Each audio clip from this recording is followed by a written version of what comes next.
중대재해처벌법상 무죄가 선고되었는데 안전보건 확보 의무 위반이 쟁점은 아니었고요. 중대재해처벌법이 이것이 문제가 된 사안입니다.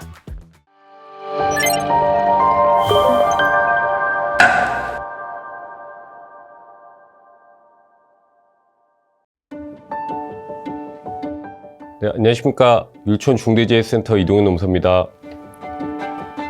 네, 오늘은 현재까지의 중대재해 관련 판결 중에 최초로 무죄가 선고된 판결에 대해서 설명을 드리도록 하겠습니다. 일단 중대재해처벌법 판결 동향에 대해서 간단히 말씀드리고 시작하겠습니다.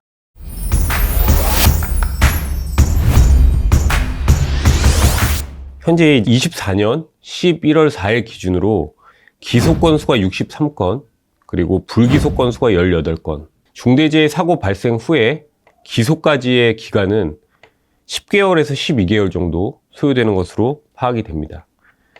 현재까지의 판결 건수는 27건입니다. 이 27건을 업종으로 구분해 보면 건설업이 15건으로 가장 많고요. 두 번째로 이제 제조업이 9건, 그 외에는 이제 조선업 1건, 시설관리업 2건 정도 됩니다. 그 다음에 형량은 실형이 4건이 있었고, 벌금이 2건, 무죄가 1건, 그 외에는 이제 집행유예였습니다. 그래서 3호, 위험성 평가에 대한 것이 가장 이제 24건으로 가장 많이 발생을 했고요. 그 다음에 5호, 안전관리 책임자 등 평가에 대한 것이 20건, 7호, 종사자 의견 청취가 9건으로 이제 3위입니다.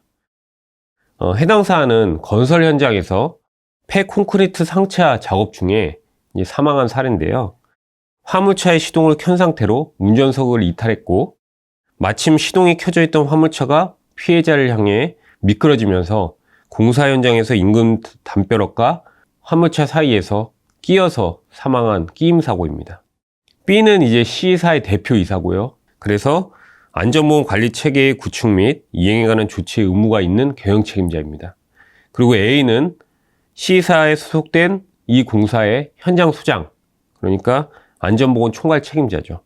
현장 소장인 A에 대해서는 업무상 과실치사 및 산업안전보건법 위반으로 징역 6개월에 집행유예 2년이 선고되었습니다. 근데 B, 경영 책임자, 대표이사에 대해서는 중대재해처벌법 위반에 대해서 무죄가 선고된 건입니다.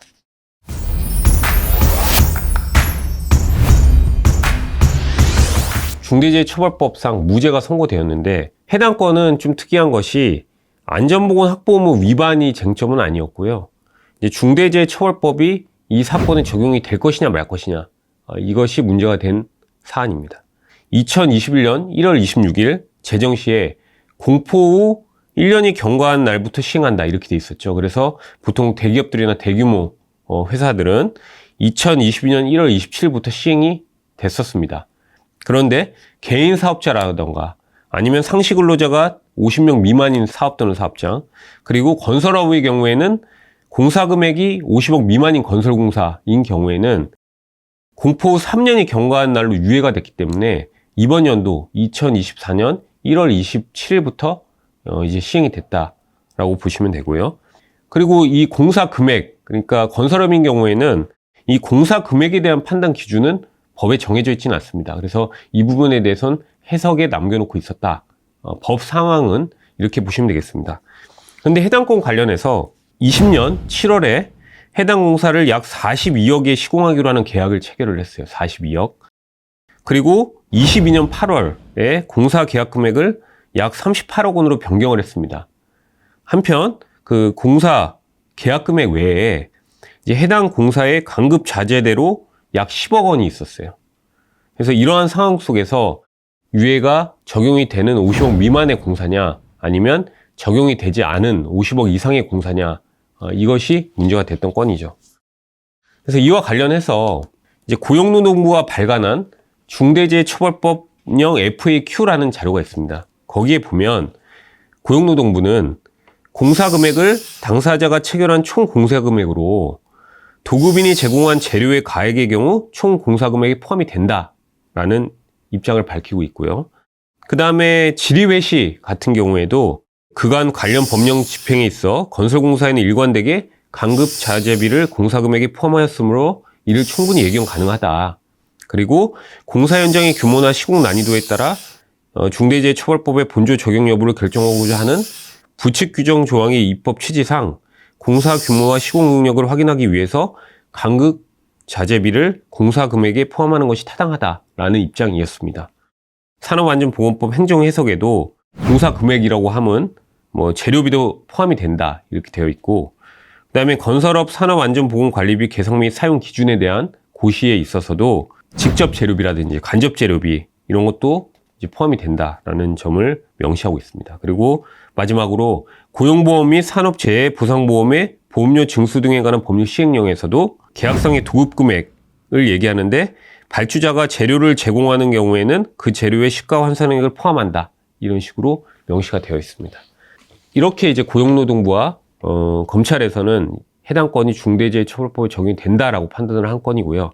그런데 이제 법원에서는 그와 달리 판단을 한 것이죠. 그래서 법원은 형벌법규 엄격 해석의 원칙 및 부칙의 유예 조항의 입법 취지를 고려했을 때 간급 자재대를 공사 금액에 포함시킬 수 없다. 그래서 중대재해처벌법에 적용되지 않는다. 그렇기 때문에 해당 회사 C사, 대표이사자 경영 책임자인 B에게 중대재해처벌법을 적용할 수 없다고 판단한, 그래서 무죄로 선고한 건입니다. 그래서 그 이유를 5가지를 간단히 말씀드리면요.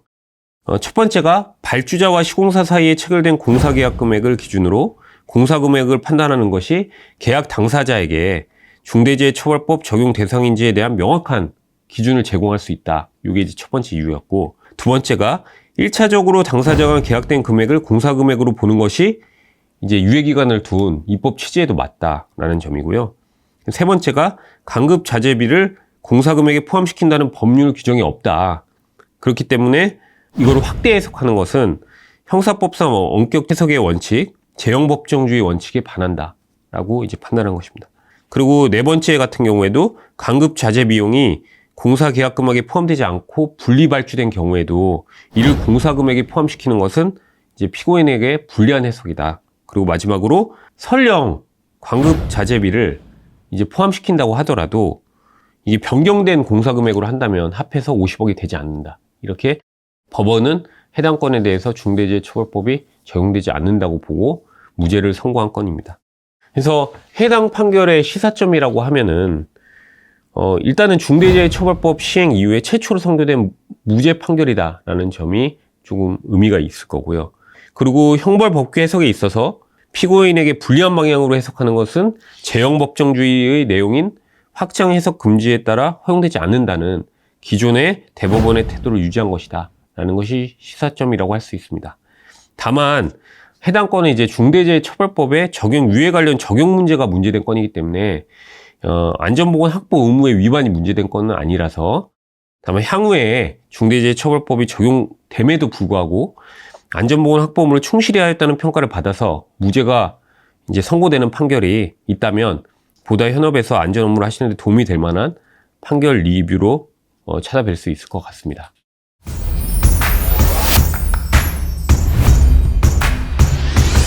중대재해처벌법에 대해서는 무죄 판결이 났지만 산업안전보건법 업무상 과실치사죄에 대해서는 유죄가 선고되었습니다.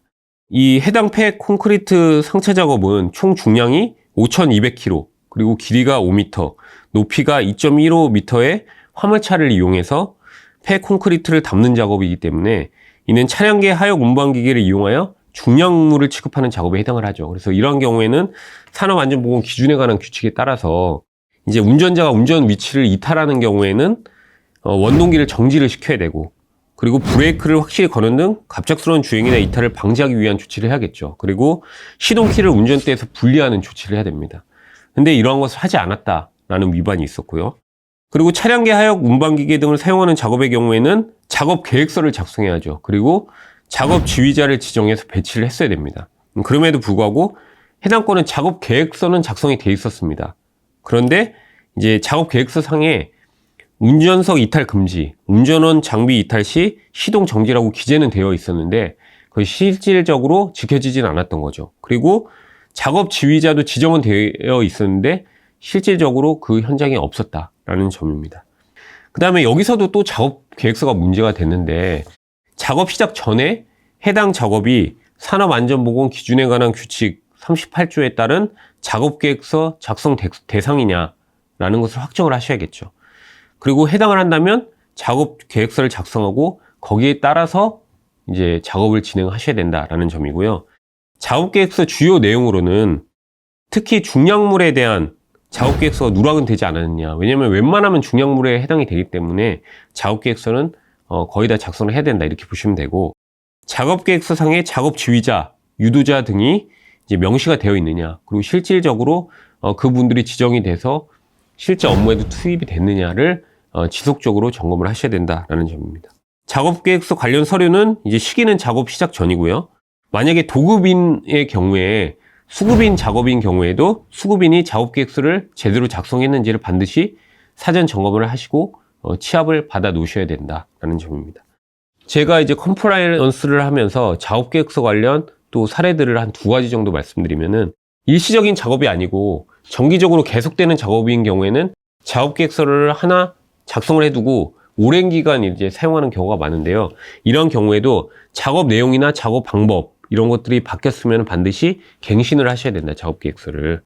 그리고 계획이 없었거나 단기간으로 들어오는 일시 작업인 경우에는 작업계획서가 누락되는 경우가 상당히 많이 있습니다. 그래서 이런 경우에는 관련 안전보건 절차가 누락되지 않도록 특별히 유의하여 관리하실 필요가 있겠습니다.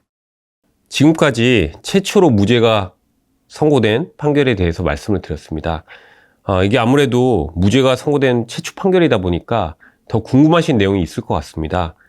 그래서 하단에 유튜브 설명란에 율촌 뉴스레터를 링크를 게시해 놓았습니다. 그래서 해당 뉴스레터를 보시면은 이 무죄 판결에 대해서 조금 더 구체적으로 설명을 해 놓았으니까요. 참고해 보시면 될 것 같습니다. 네, 이것으로 마치도록 하겠습니다. 감사합니다.